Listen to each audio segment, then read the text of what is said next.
I'm honestly quite excited about everything I've been posting just now. I mean, we just talked very elaborately about the lawsuit, and a little bit later today, I actually have an update on that as I've been scrolling through you guys' comments already. I've been getting quite a lot of conclusions here and there, and there's a couple of things I should add and just tell you guys, but just talking about XRP, talking about the crypto space, it really makes me happy. Honestly, because I think it is the future. And I also get crazy excited when I see all you guys just participating and also commenting down below your thoughts. And I love it, guys. I just wanted to quickly say that.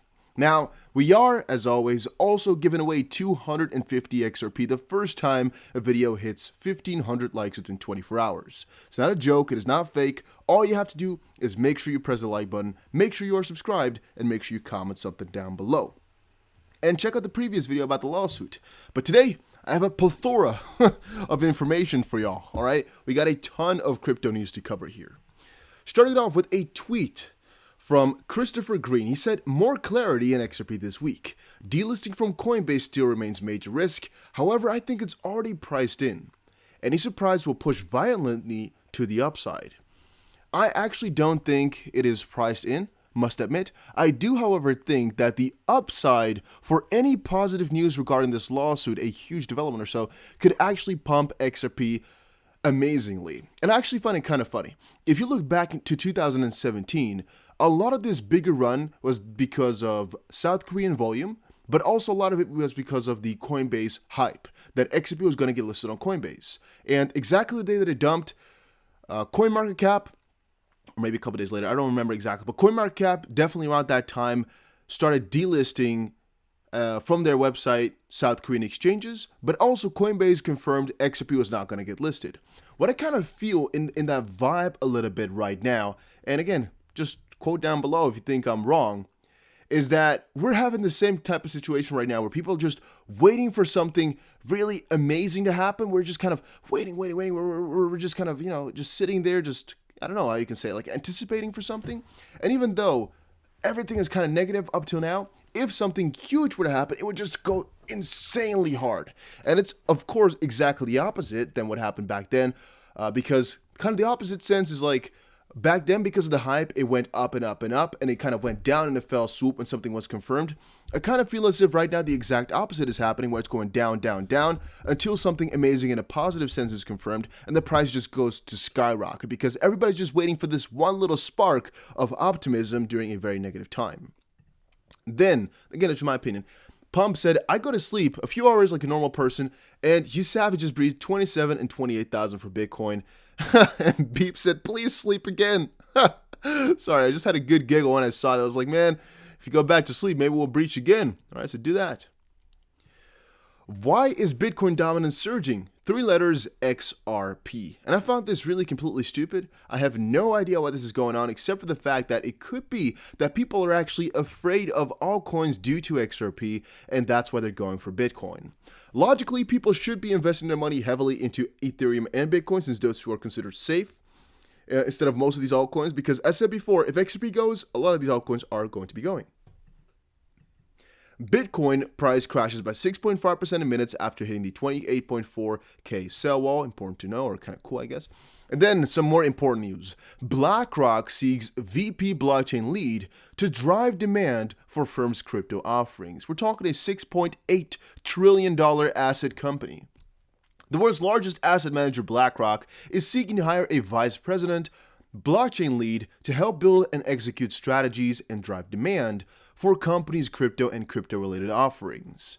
Okay, we got a $7 trillion asset under management company that's trying to enter the space too. They're trying to innovate, they're trying to work on that. And we don't necessarily know exactly to what way, shape, or form they want to involve themselves with it, but you bet your ass they're going to get into it eventually. That's another bullish remark here, as most of these companies will eventually get in.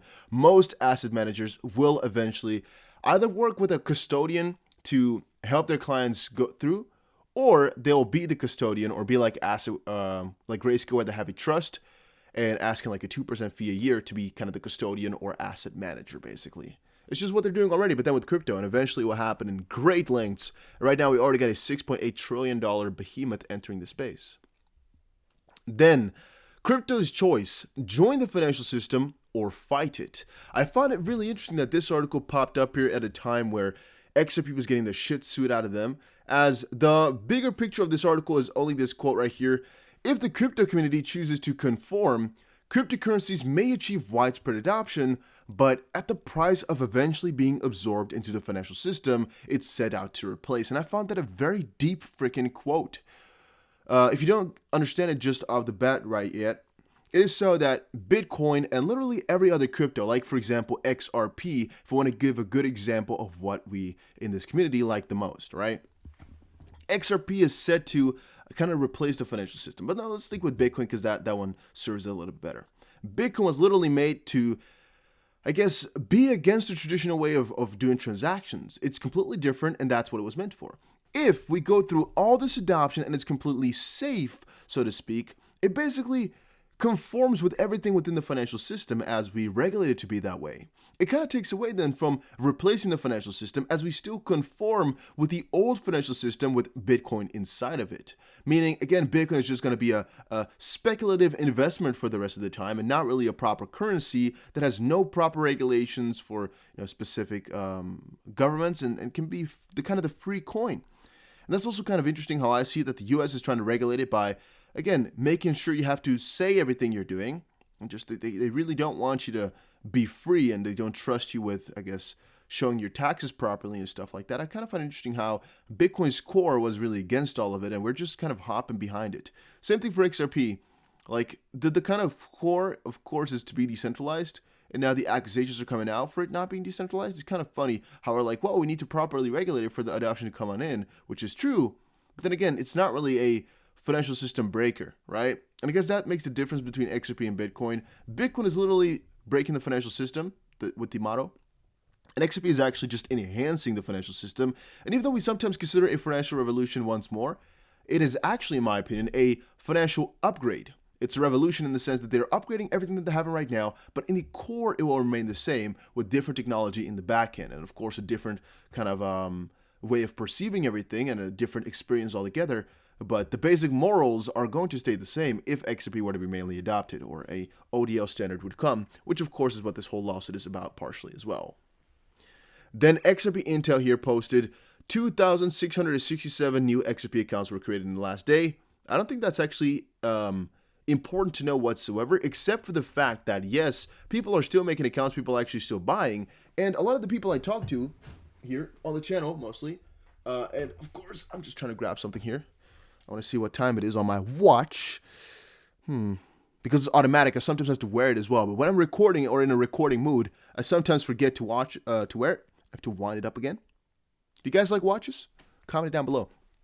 So, yeah, it's kind of interesting to see that people are still buying. In the comment section, a lot of people are buying all the time, and they're kind of following my same path. And even though none of my videos are financial advice, I do give an opinion where some people are sometimes like, well, I might copy that as well. And I think most of you guys know that I'm not giving financial advice at all because I try to make it as clear as possible. It's always in the description. And I'm always saying, like, this is my opinion. You shouldn't replicate it because I'm just an idiot on the internet. But if you're still doubting on whether or not I'm giving you financial advice, no, I'm not. I'm just trying to give you guys my thoughts. And I think that there's a lot of people still interested in it, and a lot of people that are like me, just buying it every single day or just buying in chunks, because we do see the bigger picture. And I personally believe if it gets destroyed by the SEC, so if they win the SEC, XRP is going to have a very bad time, and I don't know if it's still going to be a good coin. Could it operate? Could it go further? Yes, yes, yes. Could they be very efficient by operating outside of the US? Definitely so. But I don't know how it works with people being able to buy XRP then. I don't know how that works, so I don't want to quote on it too much.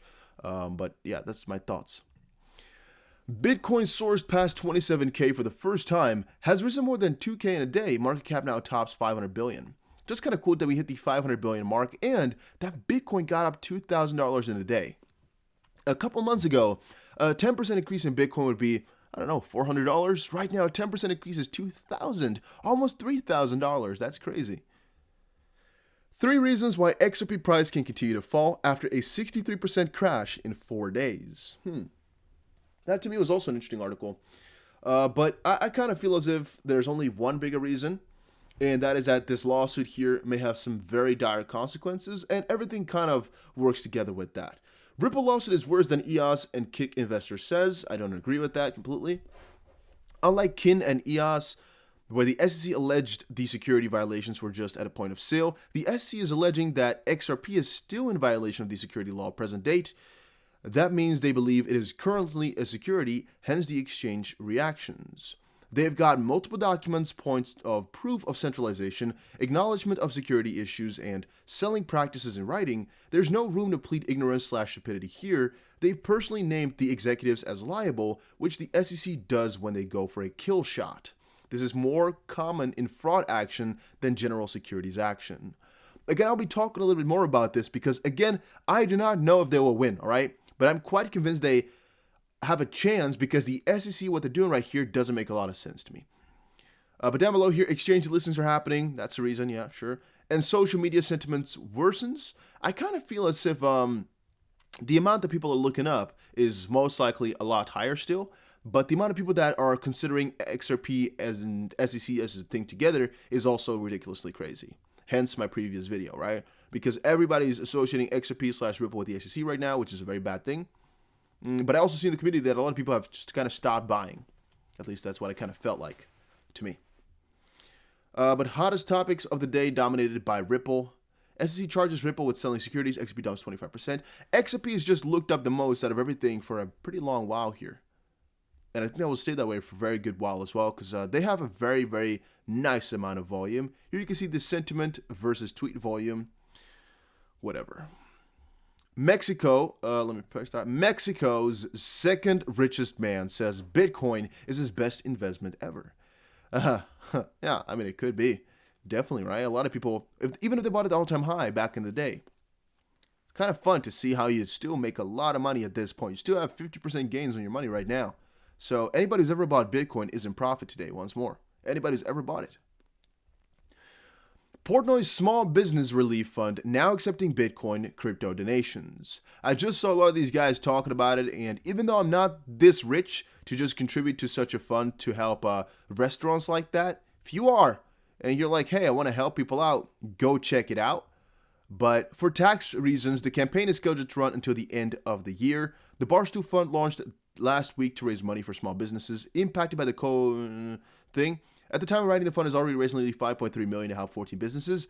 But I actually see there's two ways for a lot of these people who are donating. All right, one part of it, of course, is big guys in the space that have maybe made millions of dollars already with all this crypto, who are very knowledgeable of everything, and they're just trying to either make their name better or they have a freaking tax scheme where this helps them out and increases their goodwill on their name. Or, of course, are just, I guess, trying to help out their fellow peers. I mean, there's a plethora. I like that word, plethora. Or do you say plethora? No, I think it's plethora of reasons why people are donating. But Anthony Popliano, co-founder and partner at Morgan Digital Creek or whatever, tells Cointelegraph that at least $750K worth of crypto donations were made as of Friday morning. It's hard to track every donation coming out of the crypto community, but we know of at least $750K that has been donated in US dollars or crypto. The actual number is likely higher.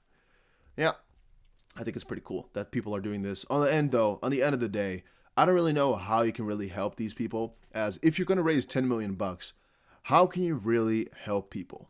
Like, okay, let's say you have 10 million, right? Let's say you have 10 million bucks.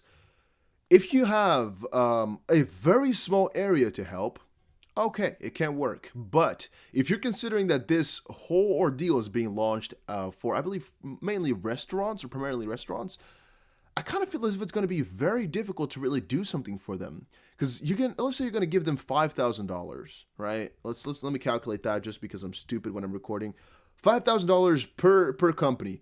How many companies can you help? 2,000. And how long will that keep that up?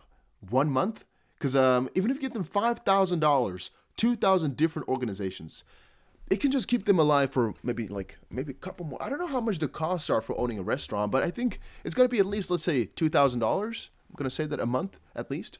So it can keep them afloat for 2 months.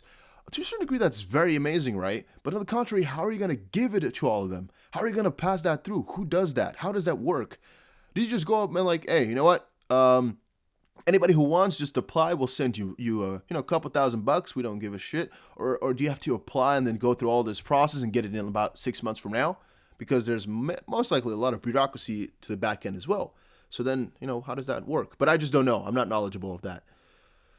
Livecoin, by the way, a lot of people were saying earlier, like, oh, Dusty, you're scamming us. XRP didn't hit $17. You're so stupid. You made 17 cents. Man, it did hit $17 on this exchange. Not lying, not even joking. But people just don't watch videos until the end of it, right? They just conclude before watching, which is stupid.